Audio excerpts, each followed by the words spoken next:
Les jours passèrent ainsi, il n'aurait pu dire combien et ne se souciait point de le savoir. Et puis vint un jour où il se passa quelque chose. Dès l'aube, ce jour avait eu un air de fête et d'enchantement. Tonio Kröger se leva très tôt et crut avoir devant ses yeux un prodige, une illumination magique et féerique. À travers la porte vitrée, il vit que le soleil se levait majestueusement sur la mer qui paraissait s'enflammer sous lui. Pendant plusieurs jours, le temps avait été sombre et pluvieux, mais maintenant le ciel se tendait, étincelant et clair au-dessus de la mer et du pays. Ainsi commença la journée. Troublé et heureux, Tonio Kröger se précipita dans ses habits, nagea dans le Sund jusqu'à une certaine distance du petit établissement de bain et marcha ensuite pendant 1 heure le long de la plage. Quand il revint, plusieurs voitures étaient arrêtées devant l'hôtel et il vit qu'un grand nombre de personnes remplissaient le salon où se trouvait le piano, ainsi que la véranda et la terrasse. Tout ce monde assis autour de table buvait de la bière et mangeait des tartines en causant avec animation. C'étaient des familles entières, vieux, jeunes, il y avait même quelques enfants.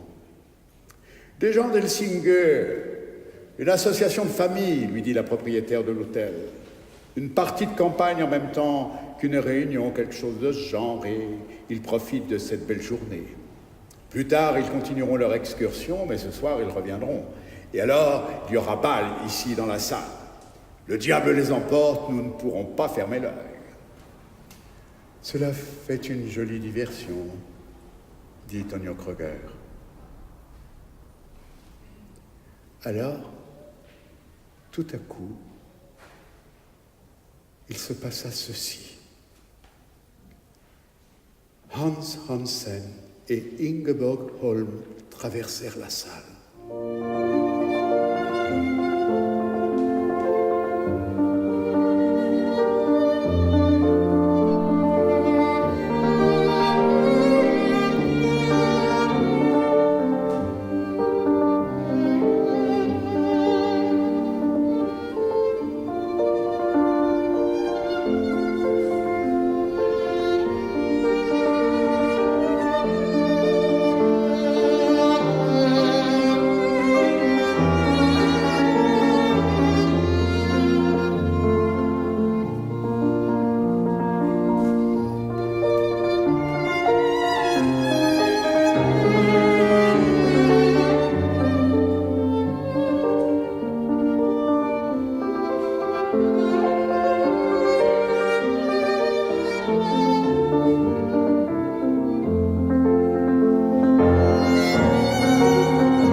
Ingeborg, la blonde Inge, était habillée de clair comme jadis aux leçons de danse de Herr Knack. Sa robe légère découvrait ses chevilles et elle portait sur les épaules une large collerette de tulle blanc décolletée en pointe qui dégageait son cou délicat et flexible. Elle était peut-être un peu plus enveloppée qu'autrefois et elle portait maintenant sa superbe tresse enroulée autour de la tête. Hans Hansen était toujours exactement le même. Il portait la vareuse de marin à boutons dorés et il tenait à la main son béret de matelot à ruban court qu'il balançait avec insouciance. Ingeborg détournait ses yeux en amande, intimidée peut-être par les gens qui déjeunaient, mais Hans Hansen regardait droit vers la table et dévisageait les autres, les uns après les autres, d'une façon provocante et légèrement dédaigneuse. Ainsi, contre le fond calme et bleu de la mer, sous les yeux de Tonio Kröger, le couple traversa la salle dans toute sa longueur et disparut par la porte opposée dans la pièce où se trouvait le piano. Le petit orchestre attaqua une marche. On ouvrait le bal par une polonaise. Tonio Kröger resta encore un moment sur sa chaise à écouter sans bouger.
Je suis placé entre deux mondes et n'appartiens à aucun d'eux.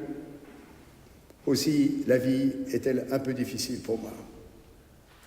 Vous autres artistes, vous me traitez de bourgeois, et les bourgeois sont tentés de m'arrêter. Je ne sais ce qui des deux me blesse le plus cruellement.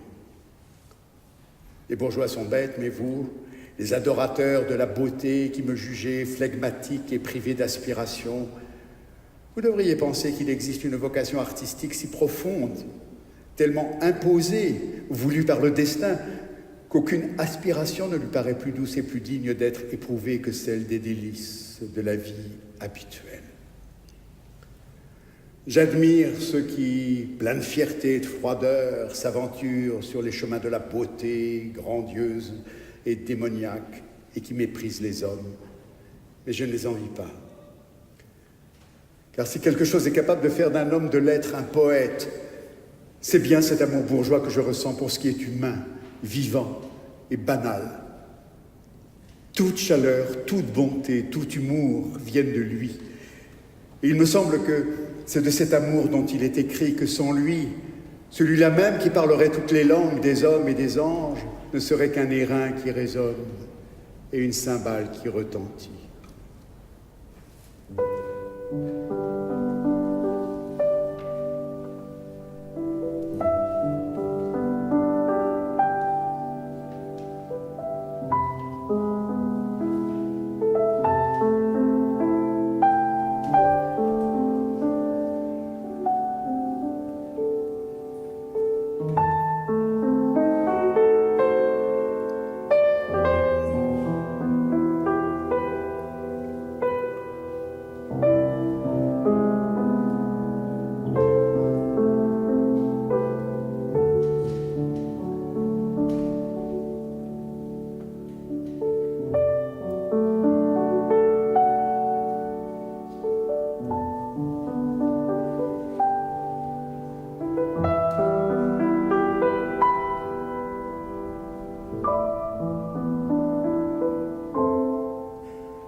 que j'ai fait jusqu'ici n'est rien, pas grand-chose, presque rien. Je produirai des œuvres meilleures, Elisaveta, ceci est une promesse. Tandis que j'écris, le bruissement de la mer monte vers moi et je ferme les yeux. Je vois une multitude d'ombres humaines qui me font signe de venir les chercher, de les délivrer. Des ombres tragiques et des ombres ridicules. D'autres qui sont l'un et l'autre à la fois, et pour celle-là, j'ai une grande tendresse. Mais mon amour le plus profond, le plus secret, appartient à ceux qui ont les cheveux blonds et les yeux bleus, aux êtres clairs et vivants, aux heureux, aux aimables, aux habituels. Ne blâmez pas cet amour, Elisaveta. Il est bon et fécond. Il est fait d'aspirations douloureuses, de mélancolique envie, d'un petit peu de dédain et d'une très chaste félicité.